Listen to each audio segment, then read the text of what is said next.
দেখো বন্ধুরা, আমাদের চিজ রুটি রেডি হয়ে গেছে। কি অসাধারণ দেখতে লাগছে আর খেতেও ফাটাফাটি হয়েছে। আর যারা চ্যানেলটি নতুন দেখছেন প্লিজ সাবস্ক্রাইব অ্যান্ড ফলো করে দেবেন।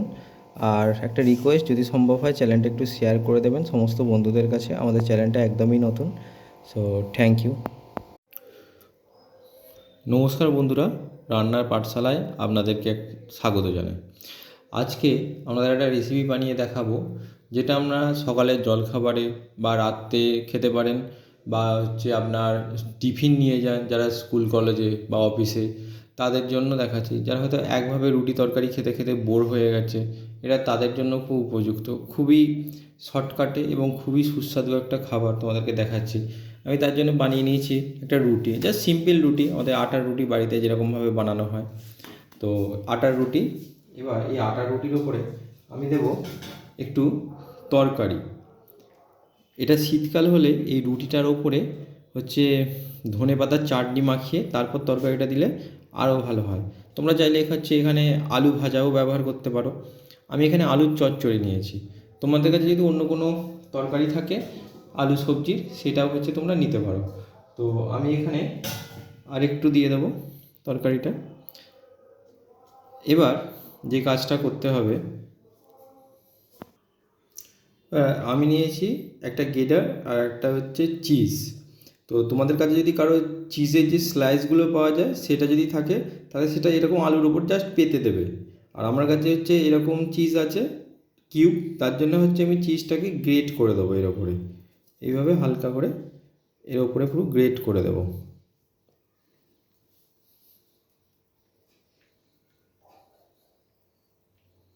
এটা অল্প সময়ে স্যাটাস্যাট তৈরি হয়ে যায়, খুবই কম উপকরণ দিয়ে। আর এত সুন্দর এটা একটা খেতে লাগে, তোমাদেরকে আমি ঠিক ভাষায় প্রকাশ করতে পারবো না। খুবই সুস্বাদু একটা খাবার তৈরি হয়ে যায়, যে রুটি তরকারি মনেই হয় না, যে মনে হয় না এটা কত ভালো খাবার খাচ্ছি। সামান্য রুটিকেই অসাধারণ করে দেওয়া যায় এটার মাধ্যমে। আমি চিজ দিয়ে দিলাম। তো এখন তো গরমকাল, ধনে পাতাটা অ্যাভেলেবেল নেই, তো আমি এর উপরে দিয়ে দেবো সামান্য একটু টমেটো কেচাপ।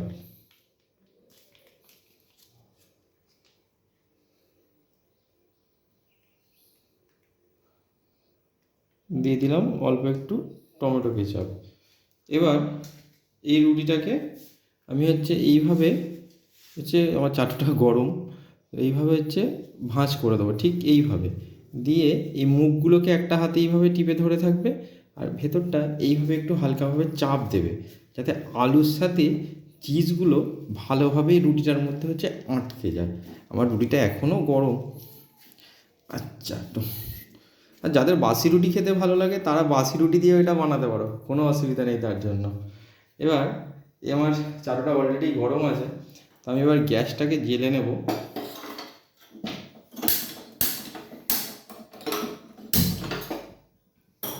তো আমার চাটু অলরেডি গরম এবং আমি ফুল হিট দিয়েছি। এবার এটার মধ্যে দিয়ে দেবো চার সাইড থেকে অল্প করে একটু সাদা তেল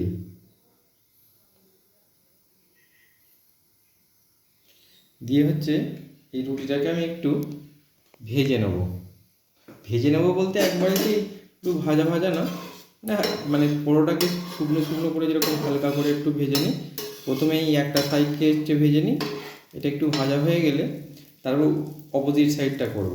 এবার তার কারণ এটাকে একটু হিটে যখনই ভাজবো, এর মধ্যে আমি যে চিজটা দিলাম আর টমেটো কেচাপটা দিলাম, এই সবকটা স্বাদ না চিজটা গলে গিয়ে একটা ভেতরে এত সুস্বাদু স্বাদটা নিয়ে আসে। তোমরা জাস্ট এইভাবে একবার খেয়ে দেখবে বন্ধুরা, আমি বলছি জাস্ট অসাধারণ লাগবে। আর আমাদের চ্যানেলটা তো নতুন, তোমরা কাইন্ডলি একটু আমাদের ভিডিওগুলো সকল বন্ধুদের সাথে শেয়ার করো।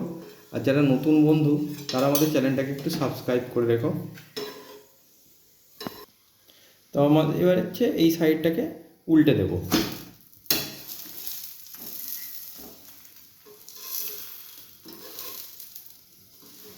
আমি এটাকে একটু হালকা অয়েলি ভেজেছি। তোমরা যদি মনে করো আরও ড্রাই ভাজবে তো আরও ড্রাই ভাজতে পারো। যদি মনে করো অয়েল দেবে না, শুধু সেঁকে নেবে, সেক্ষেত্রে একটু 2-4 মিনিট এইভাবে চাটুর ওপরই সেঁকে নেবে, যাতে ভেতরের চিজটা ভালোভাবে মেল্ট হয়ে যায়। তো এটা হচ্ছে এত একটা দারুণ রেসিপি, মানে কি বলবো, মানে সাধারণ রুটিকেও অসাধারণ বানিয়ে দেয়। আমি এটার উপরে আর একটু হচ্ছে চিজ ছড়িয়ে দিচ্ছি, আর সামান্য হচ্ছে একটু বাটার এর উপরে হচ্ছে ঘষে দিচ্ছি। এখনও রুটিটা গরম, তো আমার বাটারটা হচ্ছে গলে যাচ্ছে। সামান্যই বাটার এর মধ্যে আমি ভালো করে চিজগুলোর সাথে হচ্ছে মাখিয়ে দিলাম। এত সুস্বাদু খেতে লাগবে না বন্ধুরা, তোমরা চিন্তা করতে পারবে না যে একটা সাধারণ ঘরোয়া রুটিকেও কত অসাধারণভাবে বানানো যায়। তো তোমরা এইভাবে একবার খেয়ে দেখো, ততক্ষণে আমার বাটারটা গলে যাক। আর তোমাদের যারা টিফিন বক্সে করে নিয়ে যাবে, তো হচ্ছে এটাকে এরমভাবে একটা ছুরি নেবে, নিয়ে হচ্ছে এইভাবে মাঝখান থেকে হচ্ছে কেটে দেবে। ভীষণই গরম আমার এটা এখনও।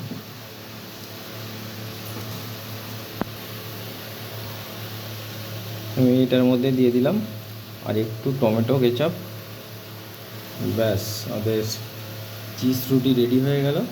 তোমরা এইভাবে একবার বানিয়ে খেয়ে দেখো, জাস্ট অসাধারণ লাগবে। আর টিফিনেও নিয়ে গিয়ে খেয়ে দেখো, জাস্ট ফাটাফাটি লাগবে। তো থ্যাংক ইউ ফ্রেন্ডস, দেখা হবে আবার একটা পরবর্তী ভিডিও।